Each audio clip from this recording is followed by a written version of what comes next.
दिल्ली के रोहिणी में प्रशांत विहार इलाके में जो हुआ उससे लोग सहम उठे। जोरदार धमाके की आवाज ने पूरे इलाके को दहला दिया। ये धमाका इतनी जोरदार था कि आसपास की दुकानों और इमारतों की खिड़कियों के शीशे फूट गए। धमाका होते ही लोग बाहर की ओर भागे तो उन्होंने आसमान की ओर उठते मोटे धुएं के गुबार को देखा।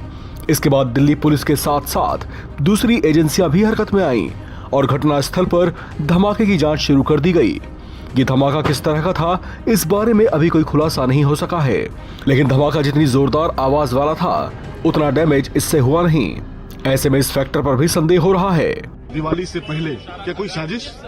देखिए, ये तो अभी जांच के बाद ही पता लगेगा, लेकिन इस ब्लास्ट की जिस तरह की आवाज थी इसमें कहीं ना कहीं ये तो है कि ये ब्लास्ट जो है सिर्फ लोगों को इंडिकेट करने जैसी स्थिति वाला ब्लास्ट है, ध्यान आकर्षित करने वाला ब्लास्ट है। लेकिन इस ब्लास्ट से किसी व्यक्ति को या कोई इस तरह का नुकसान नहीं हुआ भगवान की कृपा से। और उसकी सैंटिटी क्या है इस ब्लास्ट की, इसका लॉजिक क्या था, और ये ब्लास्ट जितना बड़ी आवाज का था उतनी इसकी स्ट्रेंथ नहीं थी। But sir, don't you think it's a big security lapse because it's happening right outside an army school in Rohini, an upscale area in Rohini? देखिए, ये चूंकि सारी जांच के बाद ही पता लगेगा कि ब्लास्ट के पीछे कौन लोग हैं, क्या है। लेकिन ब्लास्ट जिस प्रकार का है उसमें उसकी जो एक स्ट्रेंथ है, वो साउंड जो उसकी एक ब्लास्ट की आवाज है वो तो बहुत ज्यादा है, लेकिन वैसे स्ट्रेंथ उस प्रकार की नहीं है। तो ये इसको हल्के में नहीं लिया जाना चाहिए, इसकी पूरी जांच होनी चाहिए। इस बड़ी घटना के बाद मौके पर एनएसजी की टीम भी पहुंची। एनएसजी के वहां पहुंचने पर लोगों के बीच कई तरह की चर्चाएं होती सुनी गईं। लोगों को संदेह है कि इसके पीछे कोई बड़ी साजिश हो सकती है। उनका कहना है कि इसी वजह से एनएसजी को वहां पर बुलाना पड़ा। घटनास्थल पर फॉरेंसिक एक्सपर्ट्स भी सैंपल कलेक्ट करते हुए दिखाई दिए। साथ ही स्थानीय लोगों और चश्मदीदों से भी पूछताछ की जा रही है। पटा देखा तो यहाँ पे पूरा धुएं का गुब्बार था, पूरा धुआं का, बहुत देर तक रहा, कम से कम 10 मिनट तक धुआं रहा पूरी तरह।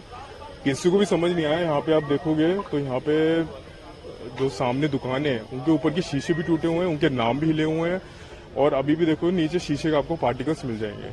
तो एक सोच नहीं सकता यहाँ पे भी कुछ ऐसा हो सकता है जहाँ शांति से लोग रहते हैं, सब कुछ है, पर यहाँ कोई सोच नहीं सकता ऐसा भी कुछ हुआ है।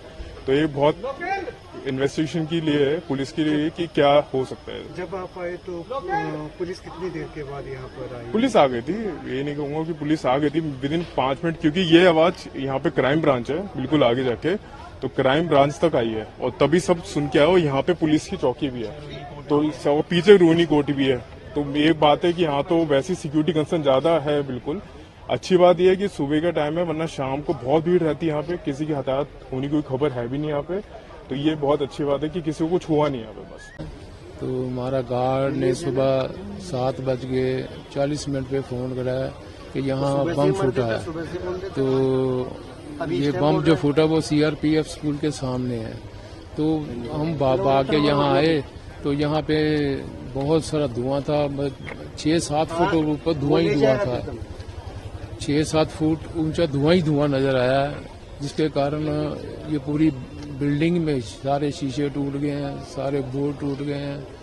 और ये अभी तक पता नहीं चला, पुलिस पूरी यहाँ पे आई है, फोर्स पूरी यहाँ पे आई हुई है, ये पता नहीं चला अब क्या फूटा क्या नहीं फूटा।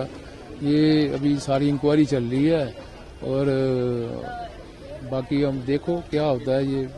ये पुलिस वाले ही बताएंगे या स्क्वाड वाले बताएंगे हमें। मेरा नाम तो हर्ष खन्ना है, ठीक है। मैं प्रशांत जो है मैं रहने वाला हूँ।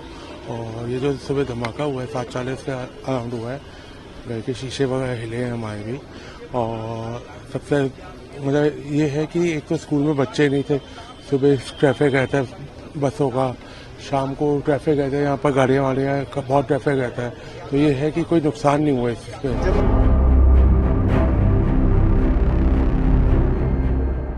सुबह करीब 7:44 के आसपास पूरा रोहिणी के प्रशांत विहार इलाका जोरदार धमाके की आवाज से गूंज उठा था।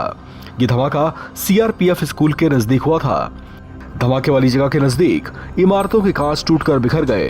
धमाका इतनी तेज था कि लोग इससे सहम गए। इस घटना के बाद इलाके में अफरा तफरी सी मच गई। हालांकि अभी इस संबंध में कोई औपचारिक जानकारी साझा नहीं की गई है।